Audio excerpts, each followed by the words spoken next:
Yes, reka nizere ko ibintu bimeze neza cyane, ibintu ari amahoro hirya no hino aho muri hagiye hatandukanye mukurikira ibiganiro bya Isegonda TV. Wowe utarakora subscribe, utari wakora nyaboneka gerageza uyikore, kora like, ukore share ndetse na comment kugira ngo ibintu byacu bigende bikugeraho isaha cyangwa se bikugeraho ku gihe.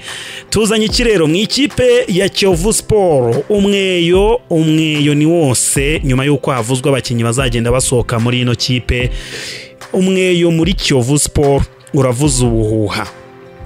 Ati bimeze bite rero kuri ubu ngubu rero babinyuje ku rukuta rwabo rwa Twitter. Ikipe ya Kiyovu Sport yatangaje ko ishimira abakinyi babiri harimo umugande Elisa Seksambu. Uyu mugabo baje kuba mushimira ati warakoze Elisa Seksambu, ndetse n'umugabo Riyad Nordien nawe baje kuba berekana ko bamusezera bamubwira ati thank you warakoze.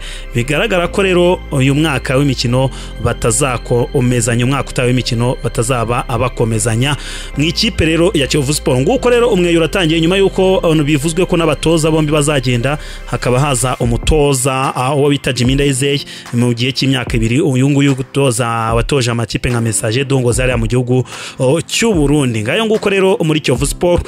Nako kandi muri Gikundiro Rayon Sport Murera nayo haravugwamo iki. Muri Rayon Sport haravugwamo umusore bamwita umusore w'ikipe ya Gasogi United Bugingo Hakim. Uyu nguyu nawe yamaze gusinya imyaka 2 muri ikipe. Umusore uca ku ruhande rw'ibumoso yamaze rero kuba asinya imyaka 2 akina ikipe ya Rayon Sport Murera. Bivuze ko rero atazaba akinira ikipe ya Kiyovu Sport, atazakina ikipe ya Gasogi United umwaka utaha.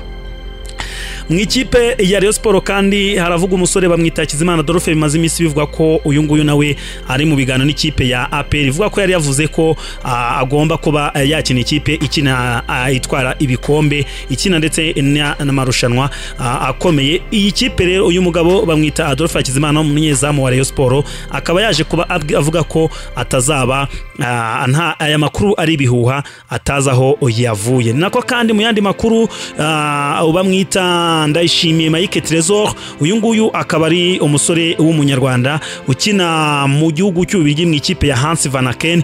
Uyu nguyu rero yakaba yarizwi ko ikipe y'igihugu y'u Rwanda cyangwa se uyu nguyu akaba yatekezwaga n'Amavubi n'u Burundi. Akaba rero yaje kuba hamagarwa n'ikipe y'igihugu y'Ububirigi igiye kwitegura imikino 2 yo gushaka itike y'igikombe n'igikombe aho bazakina na Autriche ndetse na Australia. Ni itike y'igikombe rero cy'Uburayi muri rusange. Ngayo nguko rero aho ngaho ibiri kugenda abivugwa. Mu yandi makuru ari kugenda acaracara muri amasaha hano mu Rwanda, ari kugenda avugwa n'irushanwa rya Billy Jean King Cup riringiri kubera mu Rwanda, ryasoje umunsi waryo wa 2. U Rwanda rwatsinze muri double cyangwa se mu makina ari 2, mu gihe rwatsinze muri singles mu bakina ari umwe. Mu bakina ari 2 baje kuba bari gutsinda ikipe ya Tanzania, aho bakina ari 2, uwo bita Gisele Umumarungu ndetse na Tuyisenge Olive. Mu gihe muri single aho bakina ari umwe, Gisele na Mutuyimana bombi baje kubatsindwa n'Abanyatanzania kazi. Ejo rero na karuhuko bazagaruka mu kibuga ku muso kwa 4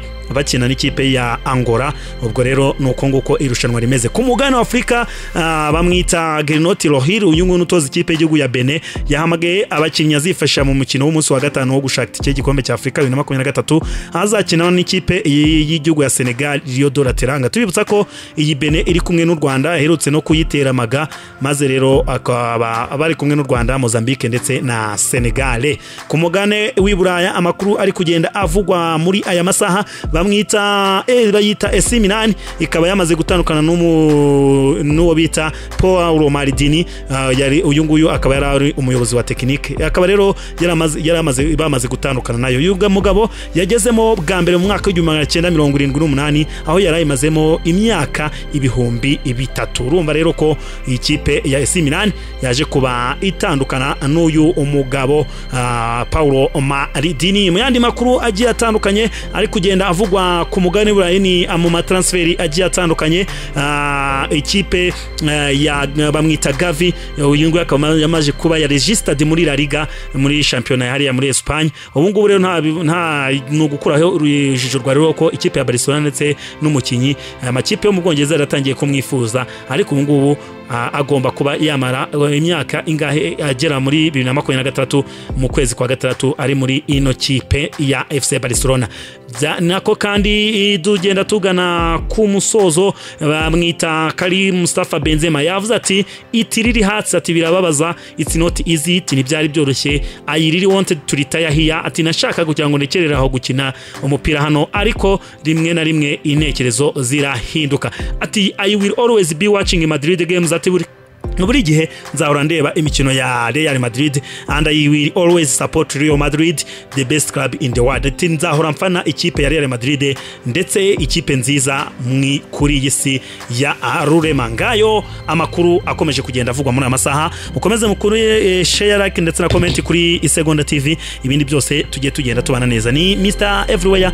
Ciao, dusubire mu gitondo.